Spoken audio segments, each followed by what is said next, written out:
बच्चों, कैसे हैं आप सब? आशा करती हूँ आप सब अच्छे होंगे, स्वस्थ होंगे। स्वागत है आपका इस कक्षा में। आइए आज हम पढ़ते हैं हिंदी का पाठ 15 नौकर। पाठ परिचय। मानवीय संवेदनाएं व्यक्ति की जरूरत से कहीं ऊंचा स्थान रखती। बेरोजगार जरासीम को जब पता चलता है कि उसके नौकरी कर लेने से वृद्ध दंपति पर मुसीबत आ पड़ेगी तो वह नौकरी से इनकार कर देता है। क्रिसमस से पहले मास्को में काम मिलना कठिन होता है। उन दिनों आदमी क्रिसमस का इनाम पाने की आशा में छोटे से छोटे काम भी कर लेता। इन्हीं दिनों जरासीम अपने गांव से मास्को लौट आया, लेकिन 20-21 दिन तक गली गली भटकने पर भी उसे काम न मिला। उसके गांव के कई मित्र और संबंधी मास्को में नौकरी करते थे। जरासीम उन्हीं में से एक के पास ठहरा हुआ था। वो मास्को में बचपन से रहता आया था। पहले वह एक मधुशाला में खाली बोतलें धोने का काम करता था। बाद में वह एक व्यक्ति के यहाँ घरेलू नौकर थे। वह अब भी वहीं होता यदि इसे फौजी काम के लिए गांव ना बुलाया गया भी। न जाने क्यों उसे फौज में भर्ती नहीं किया जा सका। वह गांव के जीवन का अभ्यास नहीं था, इसलिए वह मास्को वापस आ गई। जरासीम का एक मित्र मास्को के बाहरी छोर पर एक दयालु व्यापारी शारोप के यहाँ कोचवान था।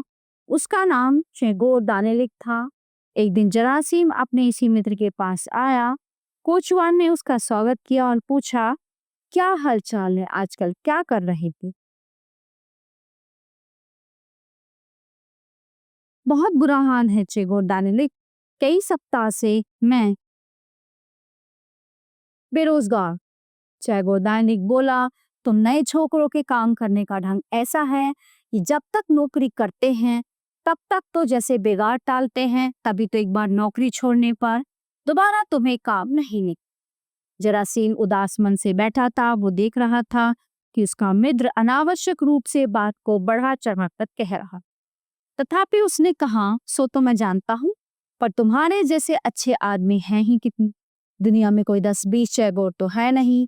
यदि तुम अच्छा काम ना करते होते तो तुम मालिक के यहाँ 12 बरस कैसे गुजार। चैगोर के मुंह पर मुस्कुराहट फैल गई। उसे अपनी प्रशंसा अच्छी लगी। तभी चैगोर को मालिक ने बुलाया। तनिक ठहरो, मैं भी आया, कहकर चैगोर चला। लौट कर आया तब उसने कहा, अभी आधे घंटे में गाड़ी तैयार करके मालिक को शहर ले जाना है।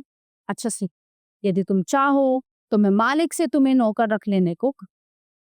यदि मेरे लिए कुछ कह सको तो जरूर कहो चैगोर, मैं जीवन भर तुम्हारा कृतज्ञ रहूंगा। बस मुझे किसी तरह काम दिलवा दो। अच्छा ठीक है, मैं कह दूंगा, कल सुबह तुम आ जाइए।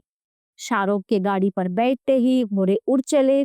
शहर में अपना काम निपटा कर जब शाहरुख घर लौट रहा था तब चैगोर ने ताड़ लिया कि इस समय वे प्रसन्न मुद्रा में हैं। बेहद नम्रता से उसने कहा, शाहरुख फ्योडोरिक, मुझ पर कुछ कृपा कीजिएगा। क्या बात है? शाहरुख ने पूछा। मेरे गांव का एक लड़का यहाँ आया हुआ है। वो बड़ा ही भला है, पर वो बेचारा बेकार है। आप उसे नौकर रख लीजिए। घर का सारा ऊपरी काम कर दिया करेगा और पॉलीकार्पिक क्या करेगा? वह बुरा किस काम का है? अब तो उसे निकाल देना चाहिए। ये तो ठीक नहीं है। वो मेरे पास कितने लंबे समय से है, अब बुढ़ापे में वो कैसे गुजारा करेगा? माना कि वो आपके पास परसों से नौकर रहा है, तो इससे क्या हुआ? कोई मुफ्त में तो उसने काम किया नहीं है। काम के लिए उसे पैसा मिला है और फिर बुढ़ापे के लिए उसने कुछ ना कुछ बचा कर रख ही लिया हो। बचा लिया होगा, कैसे बचा सकता था? वह अकेला तो है नहीं, वह उसकी पत्नी भी है। कोयला ढोकर वह भी तो कमा लेती हैं। आप पॉलीकार्पिक और उसकी पत्नी की फिक्र क्यों करते हैं? मैं आपको सच बताऊं, वो बहुत खराब काम करता है। आप उस पर अपना पैसा क्यों बर्बाद कर रहे हैं? वह ठीक समय पर कमरा साफ नहीं करता, रात में ठीक से पहरा नहीं देता। जिस दिन रात को पहरा देने की उसकी बारी आती है, रात भर में कम से कम 10 बार भर जाकर सोता है। पर वो करे भी क्या, ठंड इससे सही नहीं जाती। तब भी ये बात बुरी है, मेरे पास वो 15 साल से काम कर रहा है। अब बुढ़ापे में उसे निराशित कर देने से पाप लगे। पाप? आप उसका कुछ बिगाड़ थोड़े ही रहे हैं। प्रभु को तो मरेगा नहीं, किसी धर्मशाला में चला जाएगा, वहां मजे से बैठा बैठा खाएगा। शाहरुख ने चगोर की बात पर कुछ देर विचार किया और बोला, अच्छा तो उस लड़के के लिए कुछ न कुछ कर ली। साहब उसे नौकरी जरूर दीजिएगा, दीजिए, मुझे उस पर बहुत दया आती है। चैगोर ने लगभग चिरौरी करते हुए कहा। अगली सुबह जरासीम टैगोर के पास आया और उससे पूछा, कहो कुछ किया मेरे लिए? कोचवान ने जवाब दिया, हाँ सब कुछ कर दी, आओ चाय पी ले, फिर मालिक के पास से। परंतु जरासीम की चाय में कोई रुचि नहीं थी। वो नौकरी के बारे में निश्चिंत हो जाना चाहता था, लेकिन ये गलत था, है ना। वहां से वो बुजुर्ग दंपत्ति को हटा के इसको रखवाना चाह रहा था, ये भी गलत। फिर भी शिष्टाचार के नाते उसने जल्दी जल्दी चाय पी ली। चाय पीकर दोनों शाहरुख के पास पहुंचे। शाहरुख ने इससे पूछा, तो पहले कहाँ काम करते थे? जरासन के उत्तर देने पर शाहरुख ने कहा, मैं तुम्हारे ऊपर के काम के लिए नौकर रख सकता हूँ, कल सुबह से काम पर आ जाओ। जरासीम खुशी से झूम उठा। उसने कृतज्ञ भाव से टैगोर के सामने हाथ जोड़ लिए। टैगोर ने कहा, अच्छा तो अब अपना काम अच्छे प्रकार से करना, नहीं तो मुझे मालिक के सामने शर्मिंदा होना पड़े। यदि तुम एक काम में गलती करोगे तो मालिक तुम्हारे हर काम में गलती निकाला करेगा और तुम्हें चैन से नहीं रह लगे।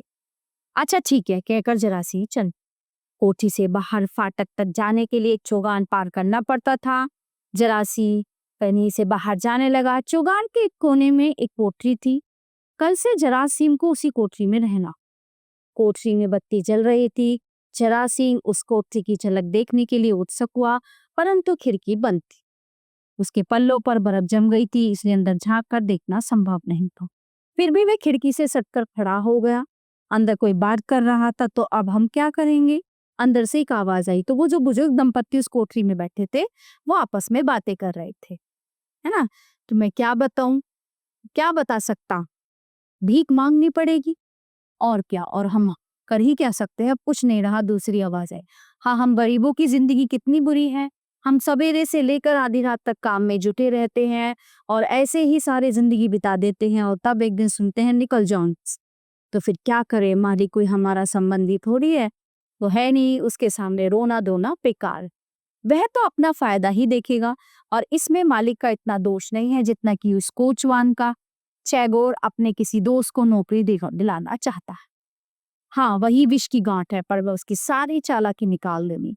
मैं मालिक से शिकायत कर दूंगी कि वह घास और दाना चुरा चुरा कर बेचता। अरे नहीं, जाने भी दो, क्यों बुढ़ापे में पाप मोल लेती हो? पाप कैसा? जो कुछ मैं कह रही हूँ वो सच नहीं है क्या? फिर हम कर ही क्या सकते हैं, हम कहाँ जाए? कमबख्त कोचवान ने तो हमारा सत्यानाश कर डाला। जासीम ने जब ये सुना तो उसे ऐसा लगा मानो किसी ने उसके कलेजे में छुरी भोंक दी। यहाँ नौकरी कर लेने पर इस वृद्ध दंपत्ति पर कैसी मुसीबत पड़ेगी, इसकी कल्पना करके वो कांप उठा। कुछ देर पागल सा खड़ा रहने के बाद वह कोचवान के कमरे की ओर लौट पड़ा। अरे क्या कुछ भूल गए? नहीं नहीं तो टैगोर दानेलिक, मैं इसलिए लौटा हूँ कि सुनो, मैं तुम्हें बहुत धन्यवाद देता हूँ कि मुझे नौकरी दिलवाई, परंतु मैं ये नौकरी नहीं कर सकता, है ना। बहुत गलत हो जाता क्योंकि इस बुजुर्ग दंपत्ति को काम की ज्यादा आवश्यकता थी और इस बुढ़ापे में ऐसा भी नहीं था कि वो जगह जगह भटक के दूसरा काम ढूंढते, लेकिन उसकी अभी एज थी, है ना, वो जाके कहीं और काम कर सकता। प्यारे बच्चों, ये पाठ यहीं पे समाप्त होता है। आशा करती हूँ आपको अच्छे से समझ आया होगा। मिलते हैं अगली कक्षा में। धन्यवाद।